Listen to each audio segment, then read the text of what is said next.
Well, hello, my name's Tree and I'm here to talk about Dragon's Dogma, a game that is wondrous, and one that I'm excited that very soon, literally like tomorrow, we'll be getting a brand new installment. So I decided to go back and play through this game. I picked it up for the first time back in 2012 when it originally came out, and then I really enjoyed it. And playing it again now with a Dark Arisen version on PC, which you can get for like $5, really great. Now, action RPGs, which Dragon Dogma is, are a big part of the gaming ecosystem, and a lot of games don't really utilize that tag to its full, advantage. Either the RPG elements are half-baked and all you get is like a skill tree, you get to level up, and you might get some random dialogue options here or there that don't really impact the story whatsoever, or the action is also undercooked and it's not really fleshed out. There's no interesting combos and interesting moves to use, and you're just kind of left in this kind of weird place where you're not really getting either of these two worlds that both have wondrous things in them, but they're not taking anything from them. I've had so many experiences where I've spent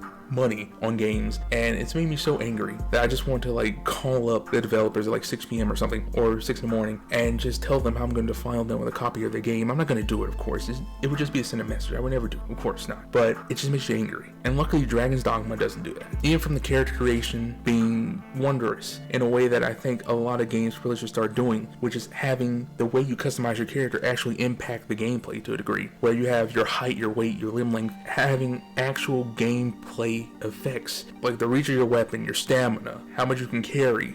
Those are important things that I think if some games just took something from this and did that, they would add a lot more to it. And of course, it's not to such a degree to where making a short character or a character with stubby limbs or is really lightweight will destroy the game for you, or make it so one of the vocations, which is the class system for this game, will not be viable. No, you can still go out and play any of the vocations, which there are 3 starting ones. You got your fighter, swords and such, your mage, spells and such, strider, daggers and bows, and then you have your advanced vocations that are building off one of those 3 and you get better stuff. And you have hybrid ones as well, which are combinations of 2 vocations, and you're not really restricted. You can just play the basic fighter, mage, strider all throughout the game and get through it. But you're going to want to dip into other ones, really dip into all of them, because the game really incentivizes you exploring everything, even maxing out all of them, because you level up your character, yes, and you get stat bonuses and such from that, but you also level up your vocations and get new moves, abilities, spells, enhancements, core skills, all of that change how you play. And you're going to want to do this. There's so many really cool things. Not all of them are made equal, of course. You have your best and slot things that you're going to use if you're really trying to deal some damage, but you can customize things to a degree that make it really fun for you. And you get stat bonuses from every single vocation, so leveling up all of them will make your character way better than they would be if you just did one by itself. And it's another thing where this isn't a make or break, because a lot of your overall progression is going to come from your gear. There's plenty of gear to choose from. Of course, a lot of it's locked to a particular vocation. One might be locked to only, say, primarily melee focused ones, or one may be for hybrid ones. It all depends. You'll see it when you get ready to choose the piece of armor you're going to buy or find in the world. But that's where you get a lot of your progression from. But all these different systems building on each other make this game cool. So we're going out throughout the world, because this is an open world game, and open world games are always something I have my worries about, because plenty of games are open world and they have these big worlds, but there's nothing in them. All the stuff's so spread out. There might be a trophy, a tower, something random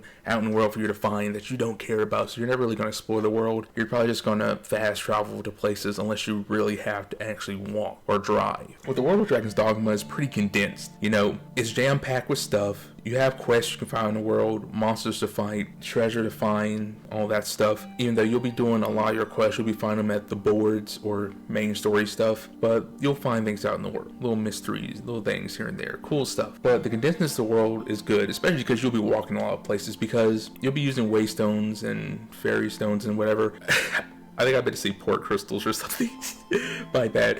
But there's no basic fast travel, You're not going to easily be able to fast travel like in other games. So it makes sense to why you want a condensed map, and it's not boring. because you're always going to find something to do, things to fight. So I never really got bothered by it. I can see some people not liking it because fast travel is such a big part of modern gaming when it comes to open worlds that a lot of people are just going to be turned off by that alone. But once you're actually playing the game, I don't feel like it'll bother you that much. But hey, we all got our own different hang-ups and preferences when it comes to stuff, so you'll know it when you play it if you like it or not. It just didn't bother me. Especially with the Dark Arisen, you get an eternal fairy stone, so you can just use that. You'll still have to find the port crystals out in the world and place them in the spots you want to place them into. Luckily, there's always a way to get back to the main hub, the main city you're going to be going to do all your stuff and get your quests and things. But other than that, you're going to be fine. And the whole reason I want to go back and play this game is just because the new game is coming out. I'm excited about it. It'll be out very, very soon. And that's something that was really necessary, because the thing you can feel if you've played this game, especially if you've played through it multiple times, is that you'll see there's so much missed potential here. You can really tell. I believe this was the fact that the game